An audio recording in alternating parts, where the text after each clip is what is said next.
Good evening and welcome. I'm Daniel, the Sandman, and tonight we are going to read chapter 1 of The Hobbit.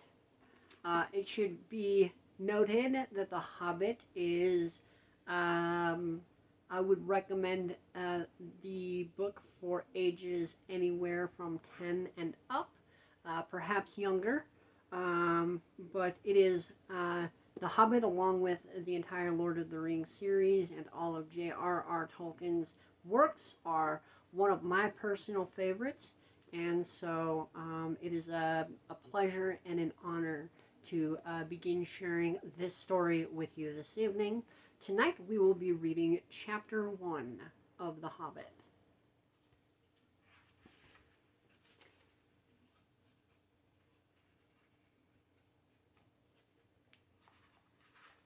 An unexpected party. In a hole in the ground there lived a hobbit. Not a nasty, dirty, wet hole filled with the ends of worms and an oozy smell, nor yet a dry, bare, sandy hole with nothing in it to sit down on or to eat. It was a hobbit hole, and that means comfort. It had a perfectly round door, like a porthole, painted green, with shiny yellow brass knob in the exact middle. The door opened onto a tube-shaped hall-like tunnel, and a very comfortable tunnel without smoke, with paneled walls and floors tiled and carpeted, provided with polished chairs and lots of pegs for hats and coats. The hobbit was fond of visitors. The tunnel wound on and on, going fairly but not quite straight into the side of the hill. The hill, as all the people for many miles round called it, and many little round doors opened out of it, first on one side and then on another, not going upstairs for the hobbit. Bedrooms, bathrooms, cellars, pantries, lots of these. Wardrobes, he had whole rooms devoted to clothes. Kitchens, dining rooms, all were on the same floor, and indeed on the same passage. The best rooms were all on the left-hand side, going in, for these were the only ones to have windows, deep-set round windows, looking over his garden, and meadows beyond, sloping down to the river. This hobbit was a very well-to-do hobbit, and his name was Baggins. The Bagginses had lived in the neighborhood of the hill for time out of mind, and people considered them very respectable, not only because most of them were rich, but also because they never had any adventures or did anything unexpected. You could tell what a Baggins would say on any question without the bother of asking him. This is a story of how Baggins had an adventure and found himself doing and saying things altogether unexpected. He may have lost the neighbor's respect, but he gained, well, you will see in the end whether he gained anything. The mother of our particular hobbit. What is a hobbit?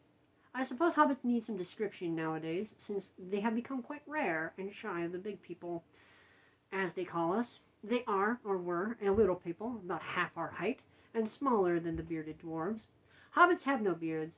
There is little or no magic about them, except the ordinary, everyday sort, which helps them to disappear quietly and quickly when large, stupid folk like you and me come blundering along, making noise like elephants, which they can hear a mile off.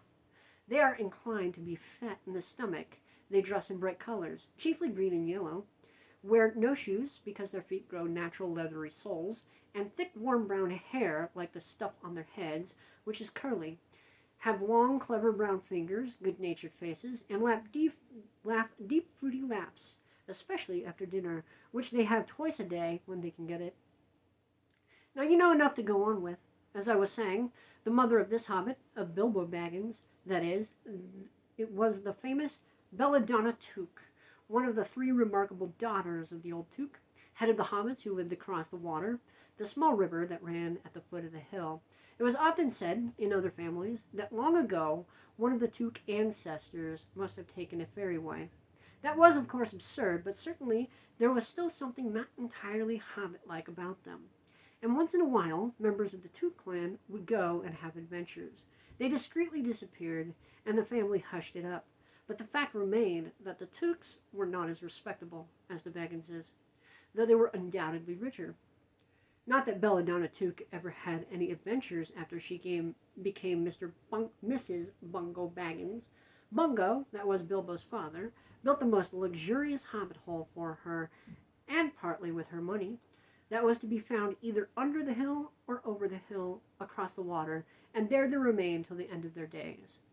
Still, it is probable that Bilbo, her only son, although he looked and behaved exactly like a second edition of his solid and comfortable father, got something a bit queer in his makeup from the Took side, something that only waited for the chance to come out. The chance never arrived, until Bilbo Baggins was grown up. Being about 50 years old or so, and living in the beautiful Hobbit hole built by his father, which I have just described for you, until he had in fact apparently settled down immovably. By some curious chance, one morning long ago, in the quiet of the world, when there was less noise and more green, and the hobbits were still numerous and prosperous, and Bilbo Baggins was standing at his door after breakfast, smoking an enormous long wooden pipe that reached nearly down to his woolly toes, neatly brushed, Gandalf came by. Gandalf! If you had heard only a quarter of what I have heard about him, and I have only heard very little of all there is to hear, you would be prepared for any sort of remarkable tale.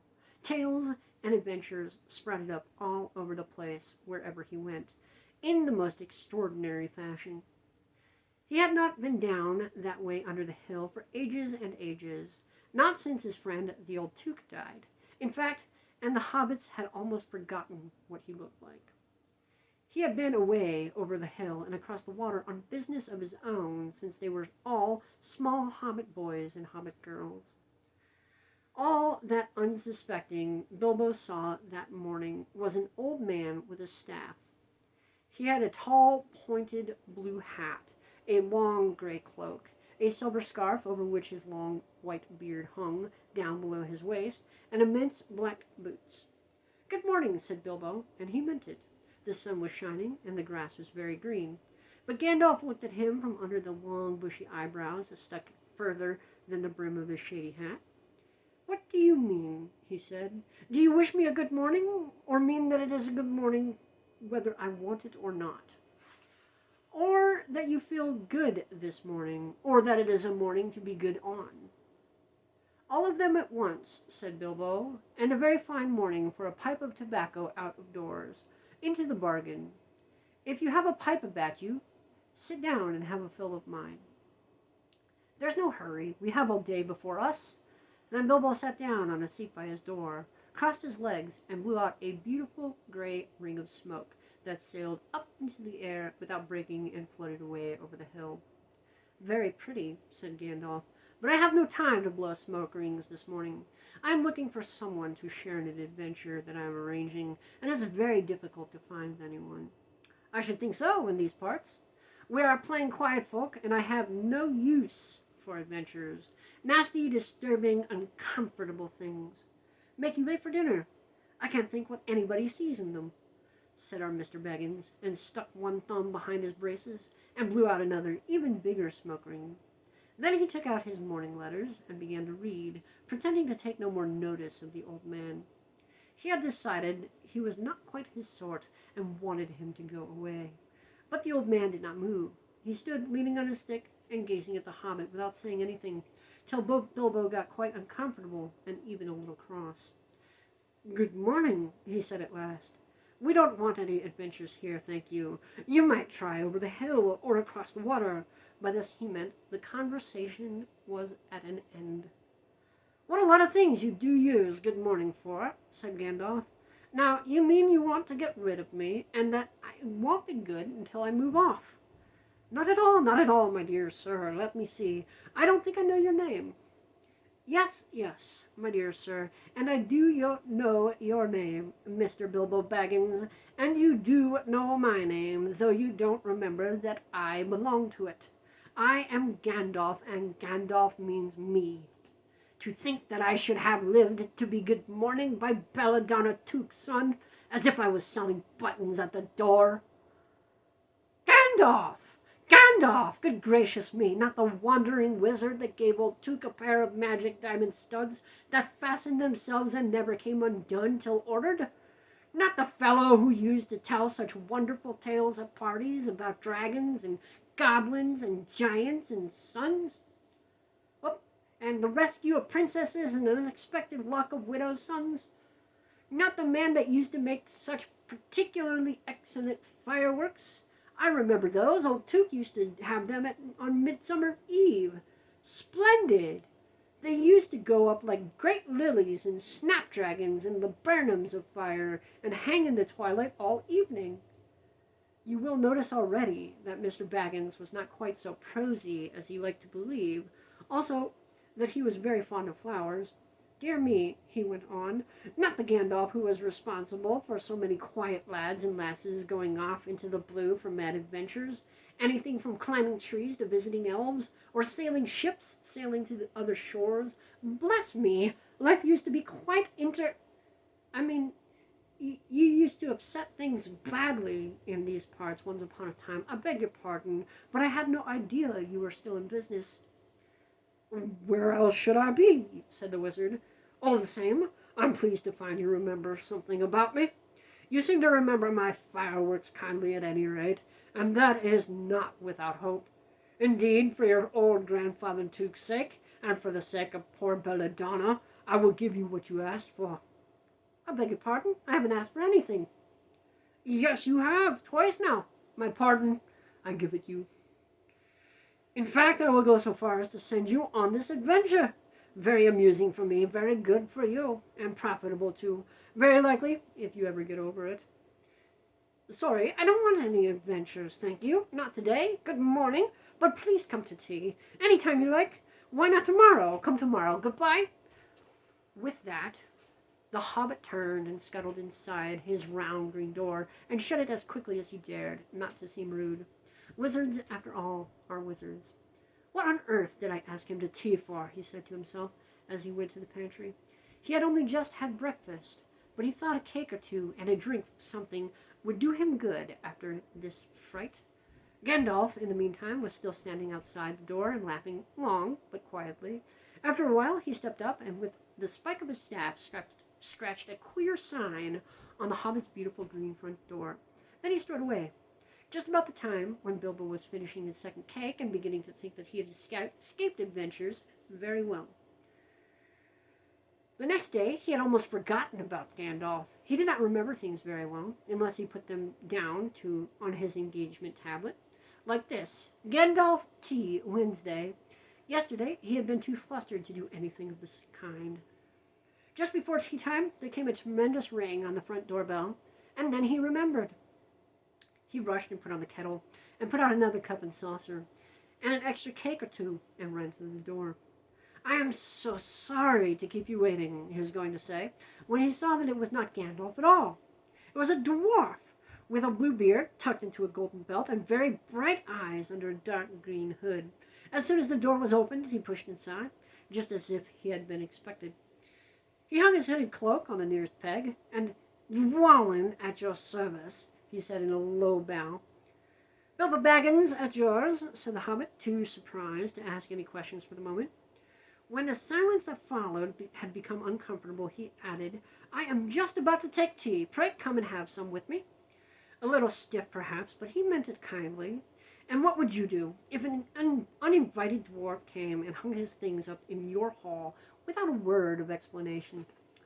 They had not been at table long. In fact, they had hardly reached the third cake when there came another, even louder ring at the bell.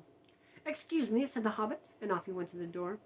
So, you have got here at last. That's what he was going to say to Gandalf this time.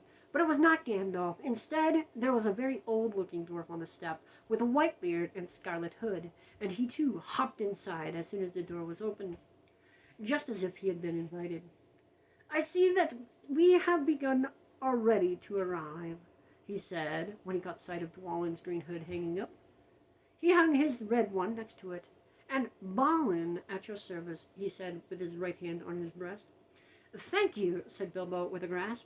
It was not the correct thing to say, but they had begun to arrive, had flustered him badly. He liked visitors, but he liked to know them before they arrived, and he preferred to ask them himself. He had a horrible thought that the cakes might run short. And then he, as the host, he knew his duty and stuck to it, however painful. He might have to go without. Come along in and have some tea, he managed to say after taking a deep breath. "A little beer would suit me better, if it is all the same to you, my good sir," said Balin with the white beard. "But I don't mind some cake. Seed cake, if you have any." "Lots," Bilbo found himself answering to his own surprise, and he found himself scuttling off, too, to the cellar to fill a pint beer mug, and then to the pantry to fetch 2 beautiful round seed cakes, which had been baked that afternoon for his after-supper morsel. When he got back, Balin and Dwalin were talking at the table like old friends. As a matter of fact, they were brothers. Bilbo plumped down the beer and the cake in front of them, when a loud came a ring at the bell again, and then another ring. Gandalf for certain this time, he thought as he puffed along the passage, but it was not. It was 2 more dwarves, both with blue hoods, silver belts, yellow beards, and each of them carried a bag of tools and a spade. In they hopped as soon as the door began to open. Bilbo was hardly surprised at all. "What can I do for you, my dwarves?" he said. "Kili, at your service," said the one, "and Fili," added the other, and they both swept off their blue hoods and bowed. "And yours and your families," replied Bilbo, remembering his manners this time. "Dwalin and Balin here already, I see," said Kili. "Let us join the throng." "Throng?" thought Mr. Baggins. "I don't like the sound of that. I really must sit down for a minute and collect my wits, and have a drink." He had only just had a sip in a corner, while the 4 dwarfs sat around the table and talked about mines and gold and troubles with the goblins and the depredations of dragons and lots of other things which he did not understand and did not want to, for they sounded much too adventurous, when ding-a-dong-a-ling-lang, the bell rang again, as if some naughty little hobbit boy was trying to pull the handle off. "Someone at the door," he said, blinking. "Some 4, I should say, by the sound," said Fili. "Besides, we saw them coming along behind us in the distance." The poor little hobbit sat down in the hall and put his head in his hands and wondered what had happened and what was going to happen and whether they would all stay to supper. Then the bell rang again, louder than ever, and he had to run to the door. It was not 4 after all, it was 5. Another dwarf had come along while he was wandering in the hall. He had hardly turned the knob before they were all inside, bowing and saying, "At your service," one after another. Dori, Nori, Ori, Oin, and Gloin were their names, and very soon 2 purple hoods, a gray hood, a brown hood, and a white hood were hanging on the pegs, and off they marched with their broad hands stuck in their gold and silver belts to join the others. Already it had almost become a throng. Some called for ale, and some for porter, and one for coffee, and all of them for cake. So the hobbit was kept very busy for a while. A big jug of coffee had just been set on the hearth. The seed cakes were gone, and the dwarves were starting on a round of buttered scones, when there came a loud knock. Not a ring, but a hard rat-tat on the hobbit's beautiful green door. Somebody was banging with a stick. Bilbo rushed along his passage, very angry, and altogether bewithered and bewuthered. It was the most awkward Wednesday he had ever remembered. This was the most... He pulled open the door with a jerk, and they all fell in, one atop of another. More dwarves, 4 more, and there was Gandalf behind, leaning on his staff and laughing. He made quite a dent on the beautiful door. He had also, by the way, knocked out the secret mark he had put there the morning before. "Carefully, carefully," he said. "It is not like you, Bilbo, to keep friends waiting on the mat, and then open the door like a popgun. Let me introduce Bifur, Bofur, Bombur, and especially Thorin." "At your service," said Bifur, Bofur, and Bombur, standing in a row. Then they hung up 2 yellow hoods, and a pale green one, and also a sky blue one with a long silver tassel. This last one belonged to Thorin, an enormously important dwarf. In fact, no other than the great Thorin Oakenshield, who was not at all pleased at falling flat on Bilbo's mat, with Bifur, Bofur, and Bombur on top of him. For one thing, Bombur was immensely fat and heavy. Thorin, indeed, was very haughty, and said nothing about service, but poor Mr. Baggins said he was very sorry so many times that at last he grunted, "Pray don't mention it," and stopped frowning. "Now we are all here," said Gandalf, looking at the row of 13 hoods, the best detachable party hoods, and his own hat hanging on the pegs. "Quite a merry gathering. I hope there's something left for the latecomers to eat and drink. What's that? Tea? No, thank you. A little red wine, I think, for me." "And for me," said Thorin. "And raspberry jam and apple tart," said Beaver. "And mince pies and cheese," said Buffer. "And pork pie and salad," said Bomber. "And cakes and ale and coffee, if you don't mind," called the other dwarfs, coming through the door. "Put on a few eggs, there's a good fellow," Gandalf called after him as the hobbits stomped off to the pantries. "And just bring out the cold chicken and pickles." "Seems to know as much about the inside of my larders as I do myself," thought Mr. Baggins, who was feeling positively flummoxed, and was beginning to wonder whether a most wretched adventure had not come right into his house. By the time he had got all the bottles and dishes and knives and forks and glasses and plates and spoons and things piled up on big trays, he was getting very hot and red in the face and annoyed.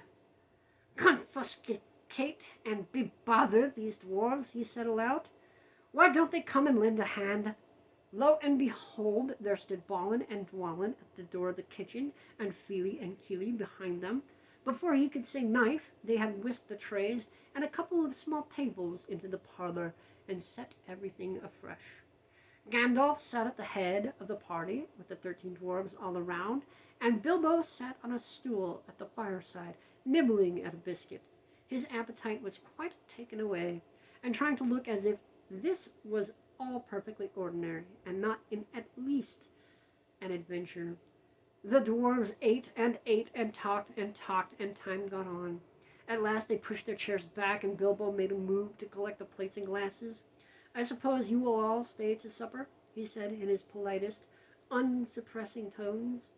"Of course," said Thorin, "and after, we shan't get through the business till late, and we must have some music first. Now clear up." Thereupon the 12 dwarves, not Thorin, he was too important, and stayed talking to Gandalf, jumped to their feet and made tall piles of all the things. Off they went, not waiting for trays, balancing columns of plates, each with a bottle on the top with one hand, while the hobbit ran after them, almost squeaking with fright. "Please be careful! Please don't trouble, I can manage!" But the dwarves only started to sing. "Chip the glasses, crack the plates, blunt the knives, and bend the forks. That's what Bilbo Baggins hates. Smash the bottles and burn the corks. Cut the cloth and tread on the fat. Pour the milk on the pantry floor. Leave the bones on the bedroom mat. Splash the wine on every door. Dump the crocks in a boiling bowl. Pound them up with a thumping pole. And when you're finished, if any are whole, send them down the hall to roll. That's what Bilbo Baggins hates. So carefully, with the plates." And of course they did none of these dreadful things, and everything was cleaned and put away safe as quick as lightning, while the hobbit was turning around and round in the middle of the kitchen trying to see what they were doing. Then they went back and found Thorin with his feet on the fender smoking a pipe. He was blowing the most enormous smoke rings, and wherever he told one to go it went, up the chimney or behind the clock, on the mantelpiece, or under the table, or round and round the ceiling. But wherever it went, it was not quick enough to escape Gandalf. Pop! He sent a smaller smoke ring from his short clay pipe straight through each one of Thorin's. Then Gandalf's smoke ring would go green and come back to hover over the wizard's head. He had a cloud of them about him already, and in dim light it made him look strange and sorcerous. Bilbo stood still and watched. He loved smoke rings. Then he blushed to think how proud he had been yesterday morning of the smoke rings he had sent up the wind over the hill. "Now for some music," said Thorin. "Bring out the instruments." Kili and Fili rushed for their bags and brought back little fiddles. Dori, Nori, and Ori brought out flutes from somewhere inside their coats. Bomber produced a drum from the hall. Beaver and Boffer went out too, and came back with clarinets that they had left among the walking sticks. Dwalin and Balin said, "Excuse me, I left mine on the porch." Just bring mine in with you, said Thorin.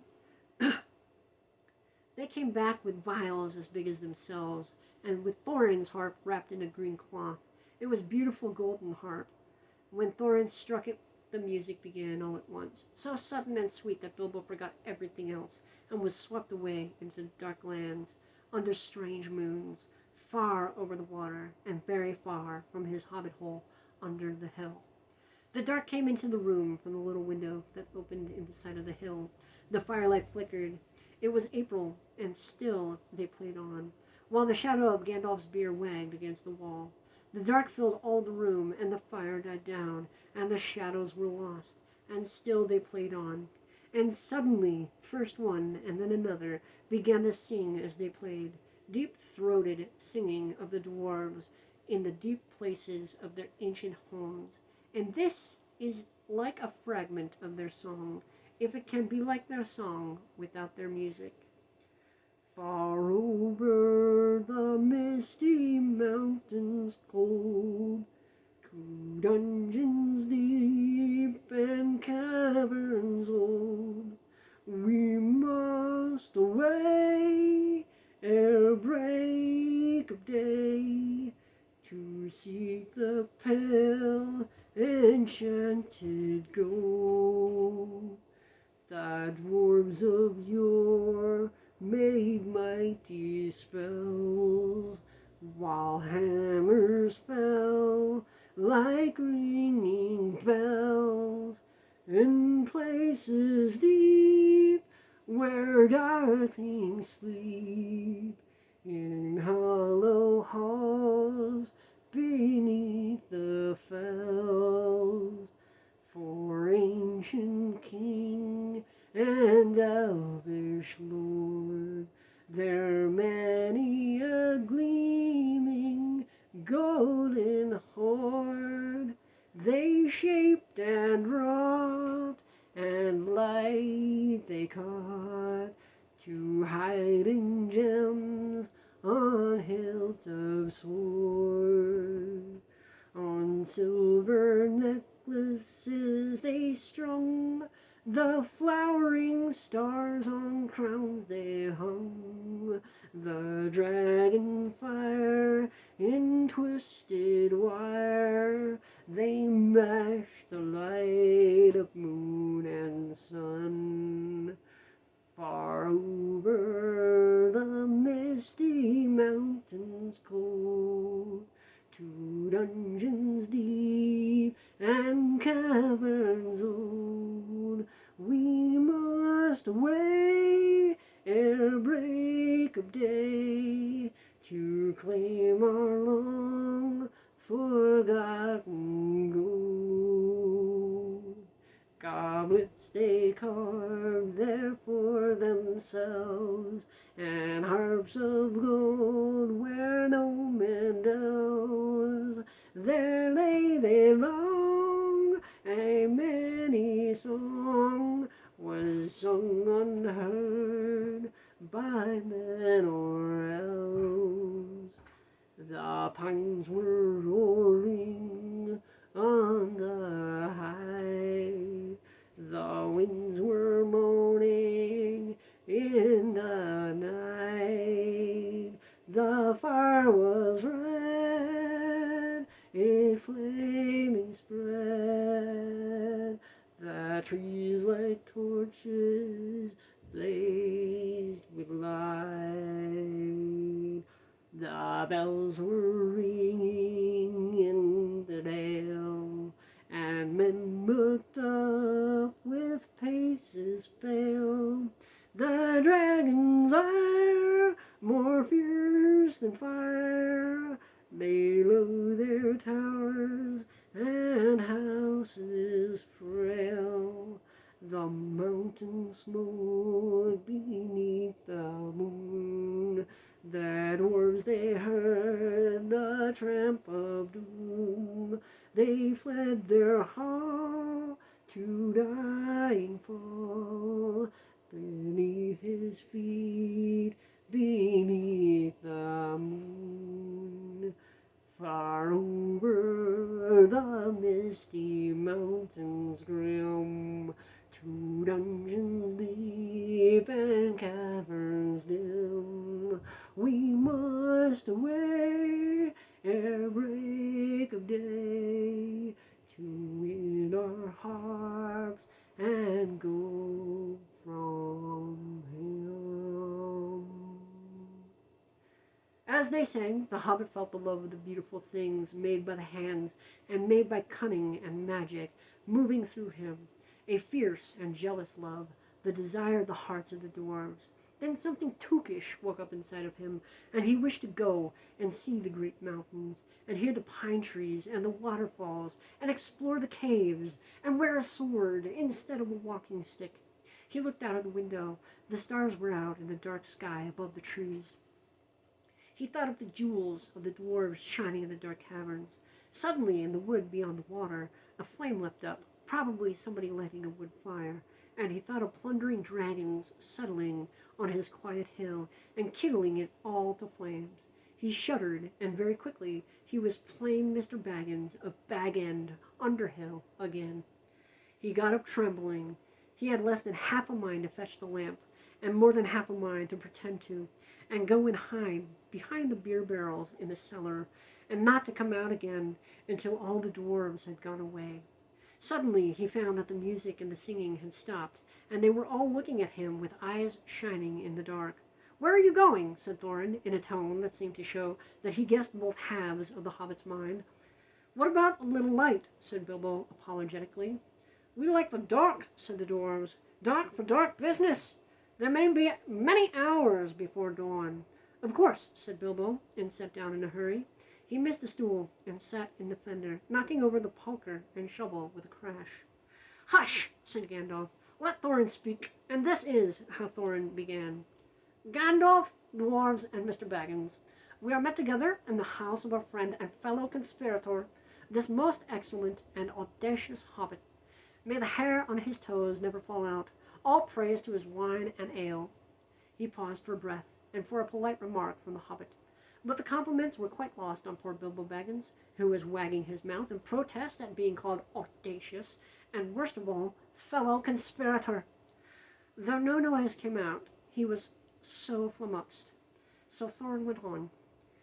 "We are met to discuss our plans, our ways, our means, policy, and devices. We shall soon, before the break of day, start on our long journey, a journey from which some of us, or perhaps all of us, except our friend and counselor, the ingenious wizard Gandalf, may never return. It is a solemn moment. Our object is, I take it, well known to us all. To the estimable Mr. Baggins, and perhaps to one or two of the younger dwarfs, I think I should be right in naming Keely and Feely, for instance, the exact situation at the moment may require a little brief explanation." This was Thorin's style. He was an important dwarf. If he had been allowed, he would probably have gone on like this until he was out of breath, without telling any one there anything that was not already known. But he was rudely interrupted. Poor Bilbo couldn't bear it any longer. At "may never return," he began to feel a shriek coming up inside him, and very soon it burst out like a little whistle of an engine coming out of a tunnel. All the dwarves sprang up, knocking over the table. Gandalf struck the blue light at the end of his magic staff, and in its fireworks glare, the poor little hobbit could be seen kneeling on the hearth rug, shaking like a jelly that was melting. Then he fell flat on the floor and kept on calling out, "Struck by lightning! Struck by lightning!" over and over again. And that was all they could get out of him for a long time. So they took him and laid him out of the way on the drawing-room sofa with a drink at his elbow, and they went back to their dark business. "Excitable little fellow," Gandalf said as they sat down. "Again, gets funny queer fits, but he's one of the best, as fierce as dragon is in a pinch.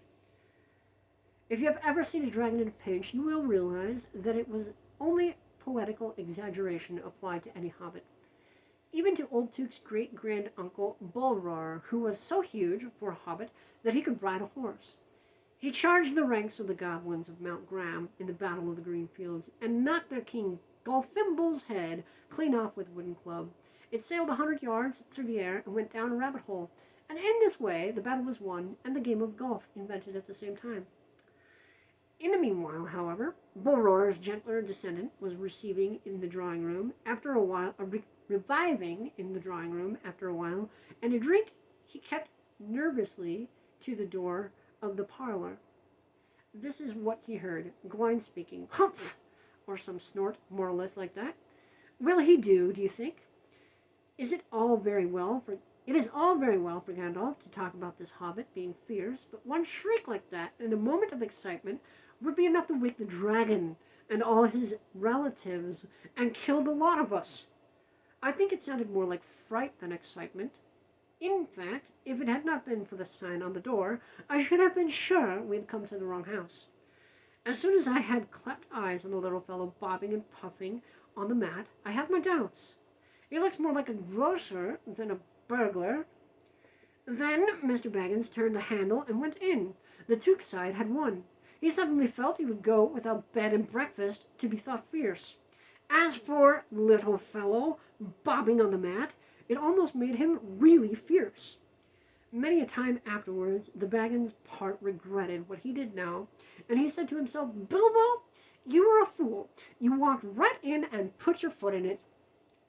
Pardon me, he said, if I have overheard words that you were saying, I don't pretend to understand what you are talking about, or your reference to burglars, but I think I am right in believing, this is what he called being in his dignity, that you think I am no good. I will show you. I have no signs on my door. It was painted a week ago. And I am quite sure you have come to the wrong house. As soon as I saw your funny faces on the doorstep, I had my doubts, but treat it as the right one. Tell me what you want done, and I will try it. If I have to walk from here to the east of East and fight the wild wereworms in the last desert. I had a great-great-great-granduncle once, Bulror Took, and... Yes, that was long ago, said Gloin. I was talking about you, and I assure you there is a mark on this door, the usual one in the trade, or it used to be. Burglar, wants a good job, plenty of excitement, and reasonable reward. That's how it's usually read. You can say expert treasure hunter instead if you... a burglar, if you like. Some of them do. It's all the same to us. Gandalf told us that there was a man of the sort in these parts looking for a job at once, and that he had arranged for a meeting here this Wednesday at tea time. Of course there's a mark, said Gandalf. I put it there myself, for very good reasons. You asked me to find the 14th man of your expedition, and I chose Mr. Baggins. Just let anyone say I chose the wrong man or the wrong house, and you can stop at 13 and have all the bad luck you like, or go back to digging coal. He scowled so angrily at Gloin that the dwarf huddled back in his chair, and when Bilbo tried to open his mouth to ask a question, he turned and frowned at him, and stuck out his bushy eyebrows, till Bilbo shut his mouth tight with a snap. That's right, said Gandalf. Let's have no more argument. I have chosen Mr. Baggins, and that ought to be enough for all of you. If I say he is a burglar he is. Or will be when the time comes.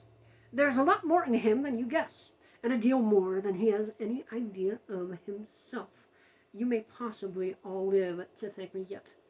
Now, Bilbo, my boy, fetch the lamp, and let's have a little light on this. On the table, in the light of a big lamp with a red shade, he spread a piece of parchment rather like a map. This was made by Thor, your grandfather, Thorin. He said in answer to the dwarves' excited questions, It is a plan of the mountain. I don't see that this will help us much, said Thorin, disappointedly after a glance.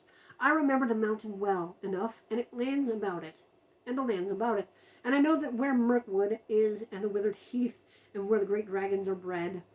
There is a dragon marked in red on the mountain, said Balin, but it will be easy enough to find him without that, if ever we arrive there. There is one point that you haven't noticed, said the wizard, and that is the secret entrance. You see that rune on the west side, and the hand pointing to it from the other runes? That marks a hidden passage to the lower halls. Look at the map in this chapter, and you will see there's runes in red. It may have been secret once, said Thorin, but how do we know that it was secret any longer? Old Smaug has lived there long enough to know, now to find out anything there is to know about these caves. He may, but can't have used it for many years. Why? Because it is too small, 5 feet high, and the door 3 may walk abreast, say the runes, but Smog could not creep into a hole that size, not even when he was a young dragon, certainly not after devouring so many of the dwarves and men of Dale. It seems a great big hole to me, squeaked Bilbo, who had no experience of dragons and only of hobbit holes. He was getting excited and interested again, so that he forgot to keep his mouth shut. He loved maps, and in this hall there hung a large one of the country round, with all his favorite walks marked on it in red ink. How could such a large door be kept secret from everybody outside, apart from the dragon? He asked. He was only a little hobbit, you must remember. In lots of ways, said Gandalf, but in what way this one has been hidden we don't know without going to see. From what it says in the map, I should guess there's a closed door, which has been made to look exactly like the side of the mountain. That is the usual dwarves' method. I think that's right, isn't it? Quite right, said Thorin. Also, went on Gandalf, I forgot to mention that with the map went a key, a small and curious key. Here it is, he said, and handed to Thorin a key with a long barrel and intricate wards made of silver. Keep it safe. Indeed I will, said Thorin, and he fastened it upon a fine chain that hung about his neck under his jacket. Now, things begin to look more hopeful. This news alters them much for the better. So far we had no clear idea what to do. We thought of going east, as quiet and careful as we could, as far as the Long Lake. After that the trouble would begin.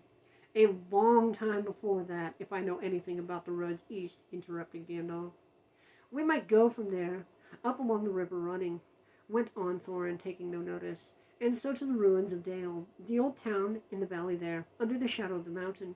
But we none of us like the idea of the front gate. The river runs right out of it through the great cliff at the south of the mountain, and out of it comes the dragon, too, far too often, unless he has changed his habits. That would be no good, said the wizard, not without a mighty warrior, even a hero. I tried to find one, but warriors are busy fighting one another in distant lands, and in this neighborhood heroes are scarce, or simply not to be found. The swords in these parts are mostly blunt, and axes are used for trees, and shields as cradles or dish covers, and dragons are comfortably far off, and therefore legendary. That is why I settled on burglary, especially when I remembered the existence of a side door. And here is our little Bilbo Baggins, the burglar, the chosen and selected burglar. So now let's get on and make some plans. Very well then, said Thorin, supposing the burglar expert gives us some ideas or suggestions. He turned with mock politeness to Bilbo.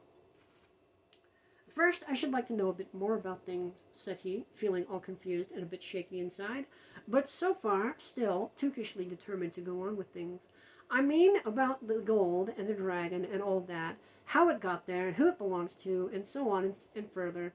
Bless me, said Thorin, haven't you got a map? And didn't you hear a song? Haven't we been talking about all this for hours? All the same, I should like it all plain and clear, said he, obstinately, putting on his business manner, usually reserved for people who tried to borrow money off of him, and doing his best to appear wise and prudent and professional and live up to Gandalf's recommendation. Also, I should like to know about risks, out-of-pocket expenses, time required, remuneration, and so forth, by which he meant, what am I going to get out of it, and am I going to come back alive? Oh, very well, said Thorin. Long ago, in my grandfather Thror's time, our family was driven out of the far north and came back with all their wealth and their tools to this mountain on the map. It had been discovered by my far ancestor Thrain the Old, but now they mined and they tunneled and they made huger halls, greater workshops, and in addition I believe they found a good deal of gold and a great many jewels too. Anyway, they grew immensely rich and famous, and my grandfather was king under the mountain again, and treated with great reverence by the mortal men who lived to the south and were gradually spreading up the running river as far as the valley overshadowed by the mountain. They built the merry town of Dale there in those days. Kings used to send for our smiths and reward even the least skillful most richly. Fathers would beg us to take their sons as apprentices and pay us handsomely, especially in food supplies, which we never bothered to grow or find for ourselves. Altogether, those were good days for us, and the poorest of us had money to spend and to lend, and leisure to make beautiful things just for the fun of it, not to speak of of the most marvelous and magical toys, like the like of which is not to be found in the world nowadays. So my grandfather's halls became full of armor and jewels, carvings and cups, and the toy market of Dale was a wonder of the north. Undoubtedly, that was what brought the dragon. Dragons steal gold and jewels, you know, from men and elves and dwarves, wherever they can find them, and they guard their plunder as long as they live, which is practically forever, unless they are killed, and never enjoy a brass ring of it. Indeed, they hardly know a good bit of work from bad, though they usually have a good notion of the current market value, and they can't make a thing for themselves, not even mend a little loose scale of their armor.